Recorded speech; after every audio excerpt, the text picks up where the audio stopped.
remember it like it was yesterday. It was a Friday afternoon, and we had just finished the case of the bloody clown soup. Obviously, I needed a drink. As I poured myself a hard one, there was a knock on the door. BJ pulled his gun. Who is it? My partner was Jumpy. Now, when I say partner, I don't mean like the gays. I mean, I'm just saying he's my business partner, and I'm not discouraging at the gays. I mean, my business partner might be gay. I don't know. I've never asked because I don't care who he fucks or who fucks him. That's his business. But I like the dames. And the dame that just walked into my office was quite a tomato. Her cleavage bounced like two perfectly molded Jell-O molds. If the Jell-O molds were shaped like tits and she was smuggling a sacred monkey mouth in her yoga pants. Mr. Cock, I need your help. As I opened the door, swiftly I correct her. Call me Mike Hawk. Pardon me. It's just that when I told my boyfriend about my problem, he said, "You need Mike Hawk." I can understand the confusion. And then he made wild, passionate love to me, and then gave me your card. Well, it sounds like you're having a pretty good day. You know what they say? Making love will make your day, but anal will make your whole week. Pardon me, where are my manners? Please, have a seat. What's your name? Thank you, I'll stand.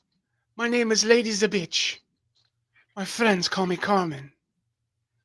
It's kind of like my nickname. Because my two favorite things are cars and men. Well, let me introduce myself. I'm BJ Titzenbier. That's the oldest joke in the book. It's also his name. Oh, I'm sorry. I just hear that so often. I don't get it. So, Carmen, what brings you to see Mike Hawk and Titzenbier today? It's my ex-husband. He's crazy.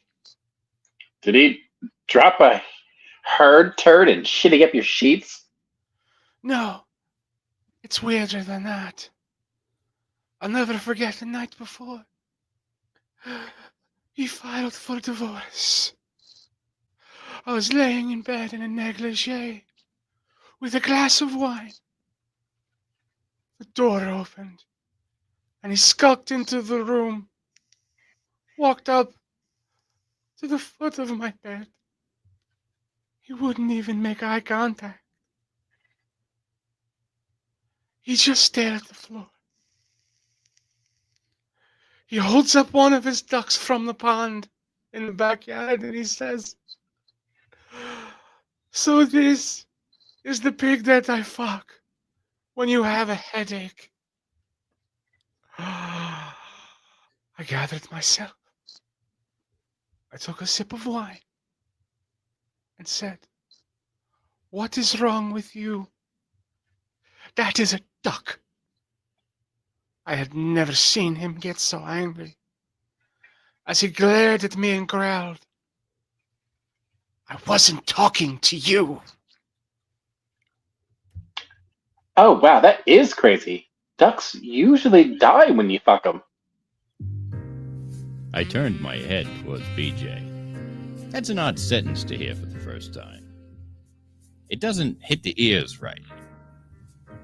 My face must have shown my confusion because he looked at me and said, Well, all the ones that Beach, let her finish. It's kind of a blur after that. All I could think of from that moment was, what if your dad was a centaur and your mom was a mermaid, but you got all of the human genes and you're just some person? Ooh, that's deep. So you're saying you drown? What? Well, because you don't have the mermaid genes. How do you get genes on a mermaid? Are you two for real? My cock is as real as it gets. Just as real as any BJ Titzenbier you may encounter.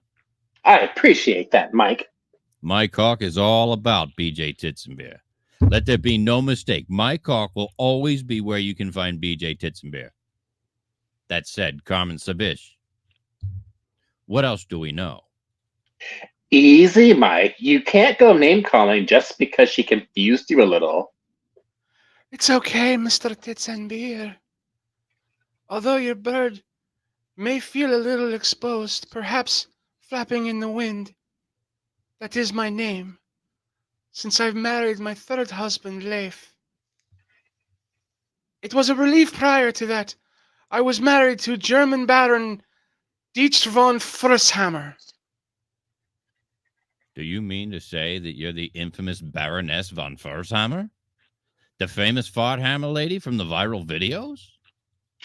You know, there was a kid we knew in high school called the Farthammer.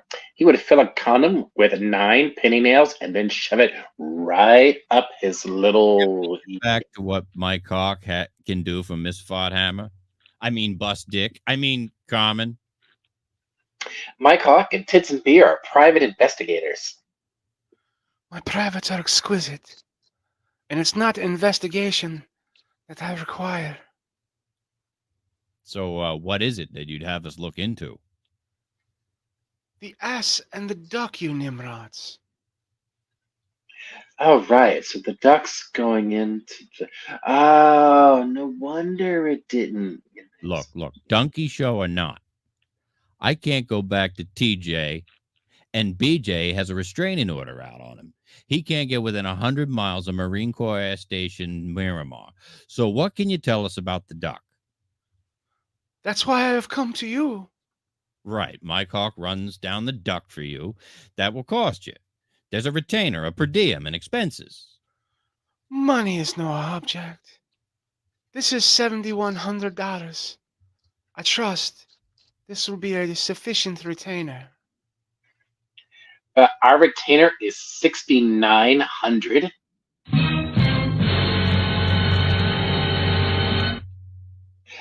We find that 69 is a number that works for everyone. Since the night of my junior prom, I've always preferred 71, Mr. Titzenbier.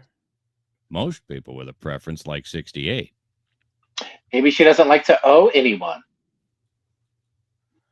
Not at all. It's just that a 71 is a 69 in the back seat with a couple up front watching. It's so hot. Are we still talking about the money? I'm sorry, but numerology is very important to me. Well, speaking of numbers, I think I'm hungry for an 18 from Wang Solong's lucky number 8 noodle house. Is anyone else hungry? My cock is a little peckish. My cock could have the duck.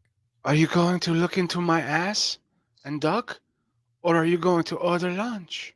BJ and I will be all over your ass soon enough for that kind of money. I think we should discuss the particulars while you enjoy lunch with my cock and BJ Titzenbier. I'm kind of in the mood for a poo-poo platter. My cock doesn't chew the poo-poo or slurp the cream of some young guy. He likes it raw. Sushi is where it's at.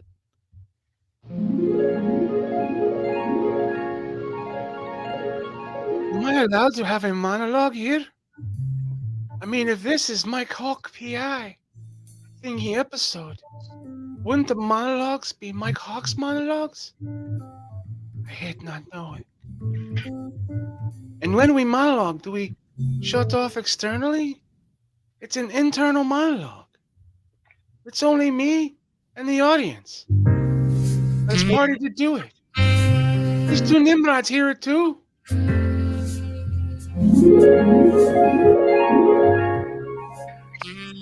I don't believe this broad. It's like she's never been in a satire of a procedural drama before. Like, how can she not know? We totally have all of the hallmarks of a campy, slapstick, comedic look at how these stories are presented. If these two windbags would leave the room, I'd like to wedge in that we went to lunch.